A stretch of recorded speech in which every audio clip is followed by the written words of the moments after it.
ಸಂಜೆ ಸ್ನ್ಯಾಕ್ಸಿಗಾಗಿರ್ಬೋದು ಅಥವಾ ಮಕ್ಕಳಿಗೆ ಸ್ಕೂಲಿಗೆ ಶಾರ್ಟ್ ಬ್ರೇಕಿಗೆ ಹಾಕಿ ಕಳಿಸ್ಲಿಕ್ಕೆ ಒಂದು ಆರೋಗ್ಯಕರವಾದ ಅಷ್ಟೇ ರುಚಿಯಾಗಿರುವಂತಹ ಸ್ನ್ಯಾಕ್ ರೆಸಿಪಿನ ಇವತ್ತಿನ ವಿಡಿಯೋದಲ್ಲಿ ಶೇರ್ ಮಾಡ್ತಾ ಇದ್ದೀನಿ. Hi friends, welcome back to Ambika's cooking channel. ಈ ಸ್ನ್ಯಾಕಿಗೆ ಉಪಯೋಗಿಸ್ಕೊಳ್ತಾ ಇರೋದು ಮಖಾನ. ಈ ಮಖಾನನ ಉಪಯೋಗಿಸ್ಕೊಂಡು ಮಸಾಲ ಮಖಾನ ಯಾವ ಥರ ಮಾಡೋದು ಅಂತೇಳಿ ನೋಡೋಣ. ಅದಕ್ಕೆ ನಾನು 1 ಬೌಲಷ್ಟು ಮಖಾನನ ತೊಗೊಂಡಿದ್ದೀನಿ. ಇದನ್ನು ನಾವು ಡ್ರೈ ರೋಸ್ಟ್ ಮಾಡ್ಕೋಬೇಕು. ಸಣ್ಣ ಉರಿನಲ್ಲಿ ಅಂದರೆ ಮೀಡಿಯಮ್ ಟು ಲೋ ಫ್ಲೇಮ್ನಲ್ಲಿ ಗರಿ ಆಗೋವರೆಗೂ ಹುರ್ಕೋಬೇಕಾಗತ್ತೆ. ನಾವು ಇದನ್ನು ಉರಿಲಿಕ್ಕೆ ತುಪ್ಪ ಬೇಕಾದರೂ ಉಪಯೋಗಿಸ್ಕೋಬೋದು ಅಥವಾ ಡ್ರೈ ರೋಸ್ಟ್ ಕೂಡ ಮಾಡ್ಕೋಬೋದು. ಈ ಥರ ನಾವು ಪ್ರೆಸ್ ಮಾಡಿದಾಗ ಅದು ಈಸಿಯಾಗಿ ಈ ಥರ ಪುಡಿ ಆಗಬೇಕು. ಆವಾಗ ಚೆನ್ನಾಗಿ ಗರಿ ಆಗಿದೆ ಅಂತೇಳಿ ಅರ್ಥ.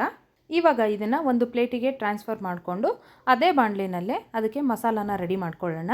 ಈ ಮಸಾಲಾನ ಮಾಡಲಿಕ್ಕೆ ನಾನಿಲ್ಲಿ 1 ಟೇಬಲ್ ಸ್ಪೂನಷ್ಟು ತುಪ್ಪನ ಹಾಕ್ಕೊಳ್ತಾ ಇದ್ದೀನಿ.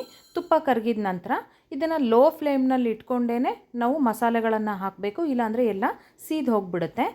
ಅರ್ಧ ಟೀ ಸ್ಪೂನಷ್ಟು ಅಚ್ಕಾರದ ಪುಡಿ, 1/4 ಟೀ ಸ್ಪೂನಷ್ಟು ಅರಿಶಿನ, ಅರ್ಧ ಟೀ ಸ್ಪೂನಷ್ಟು ಡ್ರೈ ಮ್ಯಾಂಗೋ ಪೌಡರ್ ಅಥವಾ ಆಮ್ಚೂರ್ ಪೌಡರ್ ಮತ್ತು ಅರ್ಧ ಟೀ ಸ್ಪೂನಷ್ಟು ಪೆಪ್ಪರ್ ಪೌಡರನ್ನು ಹಾಕ್ಕೊಂಡು ರುಚಿಗೆ ಎಷ್ಟು ಬೇಕೋ ಅಷ್ಟು ಉಪ್ಪನ್ನು ಸೇರಿಸ್ಕೊಂಡು, ನಾನಿಲ್ಲಿ ಅರ್ಧ ಟೀ ಸ್ಪೂನಷ್ಟು ಉಪ್ಪನ್ನು ಸೇರಿಸ್ಕೊಂಡಿದ್ದೀನಿ.